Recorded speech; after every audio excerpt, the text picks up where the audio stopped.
World war 3 ಶುರುವಾದರೆ Bharat ಏನು ಮಾಡುತ್ತೆ? ಸ್ನೇಹಿತರೆ, ಇಮ್ಯಾಜಿನ್ ಮಾಡಿ, ವಿಶ್ವಯುದ್ಧದ 3 ಆರಂಭವಾಯಿತಂದರೆ ಅಮೇರಿಕಾ, ಚೈನಾ ಮತ್ತು ರಷ್ಯಾ ಇವರ ಮಧ್ಯೆ ತೀವ್ರ ಹಣಾಹಣಿ. ಹಾಗೆ ಕ್ಷಿಪಣಿ ದಾಳಿ ಇರುತ್ತೆ, ಸೈಬರ್ ಹ್ಯಾಕ್ ಮತ್ತು ಸೈಬರ್ ಅಟ್ಯಾಕ್ಗಳು ಕೂಡ ಇರುತ್ತೆ. ಎಲ್ಲ ಕಡೆ ಬಾಂಬ್ಗಳ ಸದ್ದು. ಈ ಪರಿಸ್ಥಿತಿಯಲ್ಲಿ ಭಾರತದ ಪಾತ್ರ ಏನಾಗಿರುತ್ತೆ? ಭಾರತ ಯುದ್ಧಕ್ಕೆ ಸೇರುತ್ತಾ ಅಥವಾ ಮಧ್ಯಸ್ಥಿಕೆಗೆ ಬರುತ್ತಾ? ಇಲ್ಲ, ಮುಂಚಿನಿಂದನೂ ನ್ಯೂಟ್ರಲ್ ಆಗಿರೋ ದೇಶ, ಹಾಗಾಗಿ ನ್ಯೂಟ್ರಲ್ ಆಗಿರುತ್ತೆ.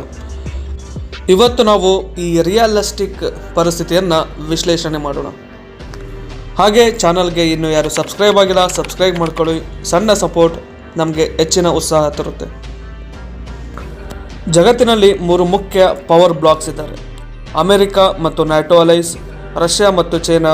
ಹಾಗೆ ಮೂರನೆಯದು, ಇದು very danger, non allied and emerging powers, ಅಂದರೆ ಇಂಡಿಯಾ, ಬ್ರೆಜಿಲ್, ಇನ್ನು ಇತರ ರಾಷ್ಟ್ರಗಳು. ವರ್ಲ್ಡ್ ವಾರ್ 3 ಆಗೋದ್ರಲ್ಲಿ ಬಹಳ ಸಾಧ್ಯತೆ ಇದೆ. ತೈವಾನ್ ಮೇಲೆ ಚೈನಾ ದಾಳಿ ಮಾಡ್ಬೋದು. ಹಾಗೆ ರಷ್ಯಾ ನ್ಯಾಟೋ ಕ್ಲಾಶ್ ಈಗಾಗಲೇ ಹೆಚ್ಚಾಗಿದೆ. ಮಿಡಲ್ ಈಸ್ಟಲ್ಲಿ ದೊಡ್ಡ ಮಟ್ಟದ ಸಂಘರ್ಷಗಳು ಕೂಡ ನಡೀತಾ ಇದೆ. ಈ ಎಲ್ಲ ಸಂದರ್ಭಗಳಲ್ಲಿ ಯುದ್ಧ ತಕ್ಷಣ ಇಂಡಿಯಾಗೆ ಬರೋದಿಲ್ಲ, ಆದರೆ ಭಾರತದ ಸ್ಥಾನ ಅತ್ಯಂತ ಮುಖ್ಯವಾಗಿರುತ್ತೆ. ಭಾರತ ಇಂದಿನ ದಿನಗಳಲ್ಲಿ ವಿಶ್ವದ 4ನೇ ಶಕ್ತಿಶಾಲಿ ಸೇನೆಯನ್ನು ಹೊಂದಿದೆ. ನ್ಯೂಕ್ಲಿಯರ್ ವೆಪನ್ ಕೂಡ ಇವೆ. ಅಗ್ನಿ ಸೀರೀಸ್ನ ಮಿಸೈಲ್ಗಳು 5,000ದಿಂದ 8,000 ಕಿಲೋಮೀಟರ್ನ ರೇಂಜನ್ನು ಹೊಂದಿವೆ. ಹಾಗೆ ರಷ್ಯಾದ S-400 ಮಿಸೈಲ್ ಸಿಸ್ಟಮ್ ಕೂಡ ಇದೆ.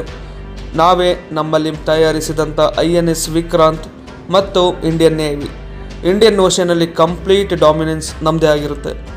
ಹಾಗೆ ನಮ್ಮ ಹೆಮ್ಮೆಯ ಇಸ್ರೋ ಸ್ಯಾಟಲೈಟ್ಸ್ ಮತ್ತು DRDO ಸರ್ವೆಲೆನ್ಸ್ ಟೆಕ್ ಕೂಡ ನಮ್ಮಲ್ಲಿ ಇದೆ. ಭಾರತದ ಸೇನೆ ಡಿಫೆನ್ಸಿವ್ ಆಗಿ ತುಂಬ ಬಲವಾಗಿದೆ. ಯಾರಾದರೂ ಡೈರೆಕ್ಟ್ ಅಟ್ಯಾಕ್ ಮಾಡಿದರೆ ಇಂಡಿಯಾ ಡೆಟರೆನ್ಸ್ ಯೂಸ್ ಮಾಡಿ ತಕ್ಷಣ ಪ್ರತಿಕ್ರಿಯೆ ನೀಡುತ್ತೆ. ಇದು ಬಹಳ ಸೆನ್ಸಿಟಿವ್ ಪ್ರಶ್ನೆ. ಭಾರತ ಹಳೆಯ ಕಾಲದಿಂದಲೇ ನಾನ್ ಅಲೈನ್ಮೆಂಟ್ ಮೂಮೆಂಟಲ್ಲಿ ಪಾಲಾಗಿದೆ. ಅಂದರೆ ಯಾವುದೇ ಗುಂಪಿಗೆ ಸೇರದ ಹಾಗೆ ನೇರವಾಗಿಯೂ ಸೇರಿಲ್ಲ. ಆದರೆ ಇಂದಿನ ಪರಿಸ್ಥಿತಿಯಲ್ಲಿ ಭಾರತ ಮತ್ತು ಅಮೆರಿಕ ಇವೆರಡೂ ಸೇರಿ ಒಂದು ಕ್ವಾಡ್ನ ರಚನೆ ಮಾಡಿದೆ, ಜಪಾನ್ ಮತ್ತು ಆಸ್ಟ್ರೇಲಿಯಾಗಳ ಒಳಗೊಂಡಂತೆ. ಈ ನಂಟು ತುಂಬ ಬಲವಾಗಿದೆ. ಇನ್ನು ರಷ್ಯಾ ಜೊತೆ ಟ್ರೆಡಿಷನಲ್ ಫ್ರೆಂಡ್ಶಿಪ್ ಇದೆ. ಅವರ ಡಿಫೆನ್ಸ್ ಸಾಮಗ್ರಿಗಳು ನಮ್ಮಲ್ಲೇ ಹೆಚ್ಚು ಮಾರಾಟವಾಗುವುದು. ಇನ್ನು ಚೈನಾ ಮತ್ತು ಪಾಕಿಸ್ತಾನ ಜೊತೆ ಬಾರ್ಡರ್ ಟೆನ್ಷನ್ ಕೂಡ ಇದೆ.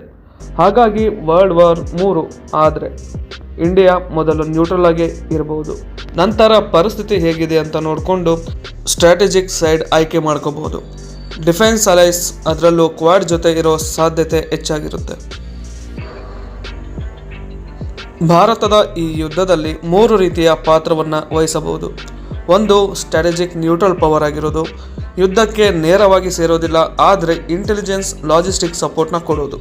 ಹಾಗೆ ಪೀಸ್ ಮೆಡಿಟರ್, ಅಂದರೆ ಭಾರತ ಗ್ಲೋಬಲ್ ಸೌತ್ನ ಲೀಡರ್.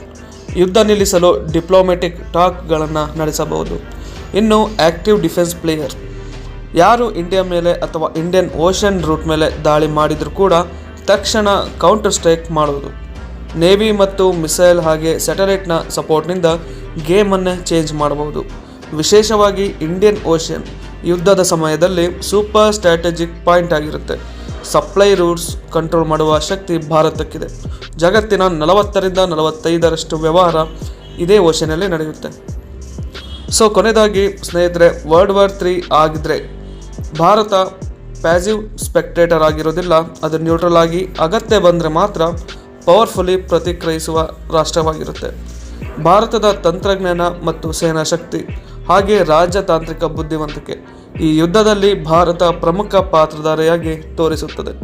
ಹಾಗೆ ನಿಮಗೆ ಏನು ಅನಿಸುತ್ತೆ? ಭಾರತ ಯಾರ ಪಕ್ಕ ನಿಲ್ಲುತ್ತೆ? ಹಾಗೆ ಲೈಕ್ ಮಾಡಿ, ಸಬ್ಸ್ಕ್ರೈಬ್ ಮಾಡಿ.